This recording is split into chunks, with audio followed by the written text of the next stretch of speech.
ہیں اپنے سخن کی تنگ دامانی.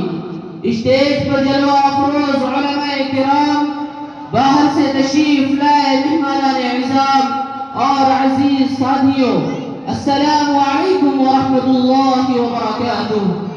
محترم سامعین کرام، میں اس متبرک اور پرامن رسم میں شمع رسالت کی ضیاء حیات روشن کرنے کی جسارت کر رہا ہوں. میری یہ رسالت نہیں کہ میں رسالت صلی اللہ علیہ وسلم کے اسوہ حسنہ پر لب کشائی کر سکوں، مگر پھر بھی آپ جیسے عظیم المرتبہ شخصیات کے روبرو سیرت النبی صلی اللہ علیہ وسلم کو موضوع گفتگو بناتا ہوں تاکہ خود کی اصلاح ہو جائے، ورنہ کسی کی کیا مجال کہ سیرت النبی صلی اللہ علیہ وسلم کا احاطہ کر سکے. جیسا کہ شاعر رسول حسان بن ثابت رضی اللہ عنہ کا شعر ہے جو انہوں نے اپنی مجبوری ظاہر کی، فرمایا ما ان مدحت محمدا بمقالتی، ما ان مدحت محمدا بمقالتی ولكن مدحت مقالتی بمحمد. کسی اردو شاعر نے کہا قلم میرا قاصر زباں میری عاجز، قلم میرا قاصر زباں میری عاجز، محمد کی عظمت بتاؤں میں کیسے، ہے محبوب رب امام الرسل و فضائل مکمل سناؤں میں کیسے. محترم سامعین کرام، بعثت نبی صلی اللہ علیہ وسلم سے قبل پورے جزیرۃ العرب پر کوئی حکمرانی کرنے کے لیے تیار نہیں تھا، اور نہ نظام مکمل تھا. عدالت، انسانیت، امانت و دیانت، عصمت و عفت، صلاح و تقوی، زہد و ورع کا جنازہ نکل چکا تھا. شرافت و عزت کی کلیاں مرجھا چکی تھی، شرک و ضلالت کی تاریکی ہر سمت نظر آ رہی تھی. نفرت، ظلم، شقاوت اور عداوت کا دورہ تھا. کسی اردو شاعر نے کیا ہی خوب منظر کشی کی. بدی کا زور تھا ہر سو جہالت کی گھٹائیں تھی، بدی کا زور تھا ہر سو جہالت کی گھٹائیں تھی. فساد و ظلم کی چاروں طرف پھیلی ہوائیں تھی. ذرا سی بات پر تلوار اٹھ جاتی تھی آپس میں تو پھر جنگ آتی ہی نہ تھی دو چار کے بس میں. اگر لڑکی کی پیدائش کا گھر میں ذکر سن لیتے، اگر لڑکی کی پیدائش کا گھر میں ذکر سن لیتے تو اس معصوم کو زندہ زمین میں دفن کر دیتے. درس جو بھی برائی تھی سب ان میں پائی جاتی تھی، نہ تھی شرم و حیا آنکھوں میں گھر گھر بے حیائی تھی. مگر اللہ نے ان پر جو اپنا رحم فرمایا تو عبداللہ کے گھر میں خدا کا لاڈلا آیا.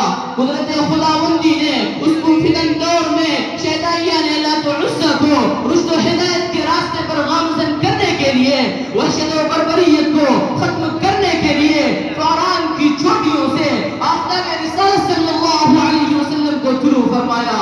مکہ میں طلوع آفتاب کے وقت آفتاب رسالت آمنہ کے لال عبداللہ کے لخت جگر عبد المطلب کے نور نظر دوشنبہ کو تمام انوار و برکات کے ساتھ تشریف لاتے ہیں.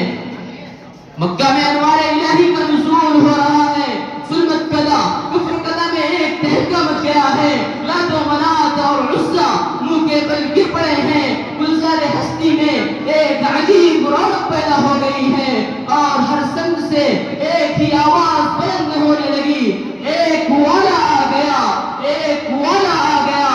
وہ آ گئے تو آ گیا دنیا میں انقلاب، وہ آ گئے تو آ گیا دنیا میں انقلاب. اجڑا ہوا چمن تھا گلستان کر گئے.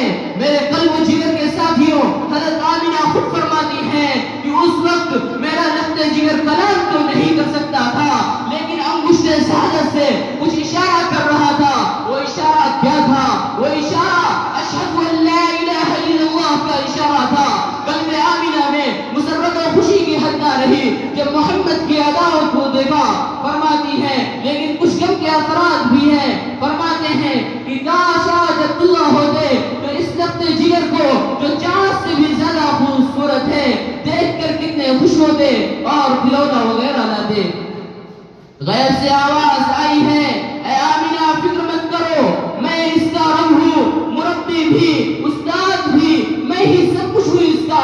اگر یہ بچہ کھلونا مانگے گا تو چاند کو کھلونا بنا دوں گا. اگر سیر و تفریح کو چاہے گا تو معراج پہ بلا لوں گا. اگر شہادت طلب کرے گا تو پتھروں سے بھی کلمہ پڑھوا دوں گا. اس کے بعد عبد المطلب آتے ہیں، سوال کرتے ہیں اے آمنہ کوئی نام سوچا ہے؟ آمنہ کہتی ہیں جب سے یہ بچہ پیدا ہوا ہے نہ زبان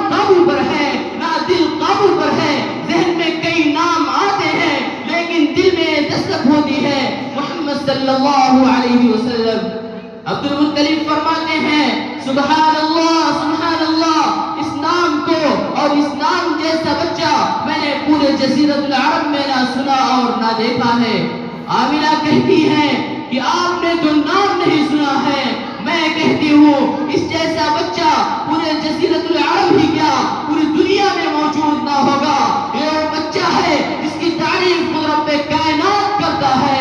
وَرَفَعْنَا لَكَ ذِكْرَكَ، دنیا عالم میں آپ ہی وہ عظیم الشان انسان ہیں جس کی قسمیں قرآن نے کھائی، جس کے چہرے کو وہ ظہر کہا گیا، جس کی زلفوں کو وہ لیل کہا گیا، جس کے سینے کو أَلَمْ نَشْرَحْ لَكَ صَدْرَكَ کہا گیا، جس کی چادر کو یا ایھا المدثر کہا گیا، جس کے کمبل کو یا ایھا المزمل کہا گیا، اور کیا کہنے اس وجود کو جس کو رحمت للعالمین کہا گیا۔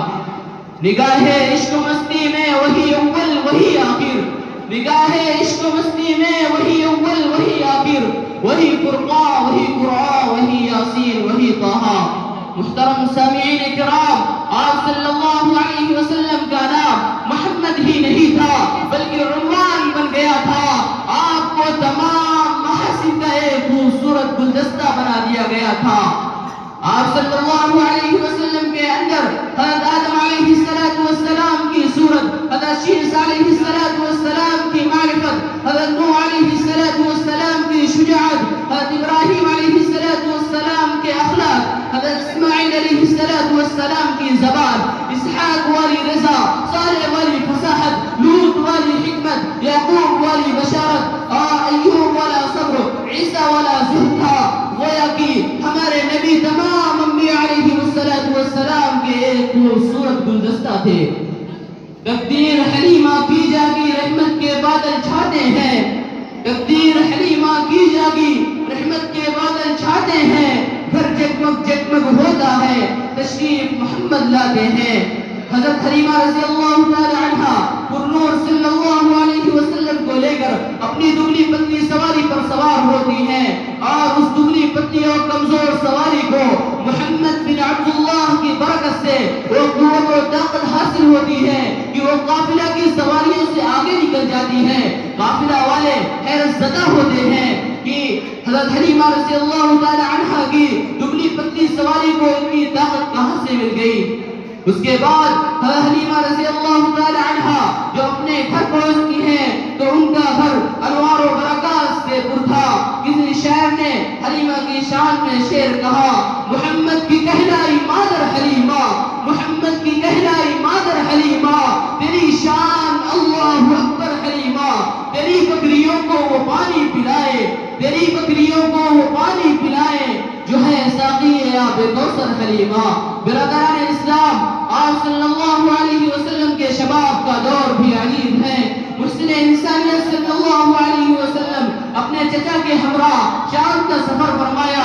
تجارت کی غرض سے راستے میں ایک راہب نے آپ صلی اللہ علیہ وسلم کو دیکھا اور تورات کی تمام علامات پر غور کیا تو کہا، اے ابو طالب، اس بچے کو یہاں سے واپس لے کر جاؤ، اس سے آگے مت لے کر جاؤ، کیونکہ میں نے تورات میں جو علامتیں پڑھی ہیں وہ سب اس بچے کے اندر موجود ہیں۔ شاید یہ آخر الزمان محمد عربی صلی اللہ علیہ وسلم ہے جو آخری نبی ہے۔ اس کے بعد ابو طالب وہیں سے واپس ہو جاتے ہیں اور اس سفر میں ابو طالب کو بہت نفع ہوتا ہے۔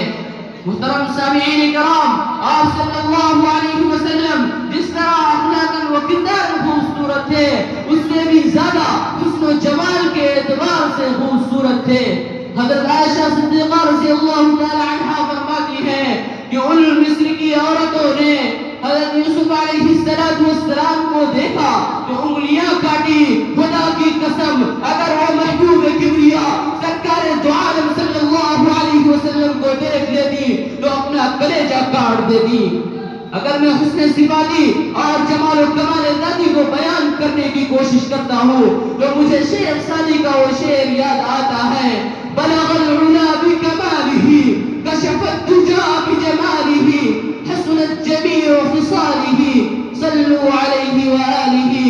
اس کے بعد کوئی سیرت نگار، کوئی ادیب، کوئی خطیب کیسے جرأت کر سکتا ہے کہ اس عنوان پر بحث کی جائے؟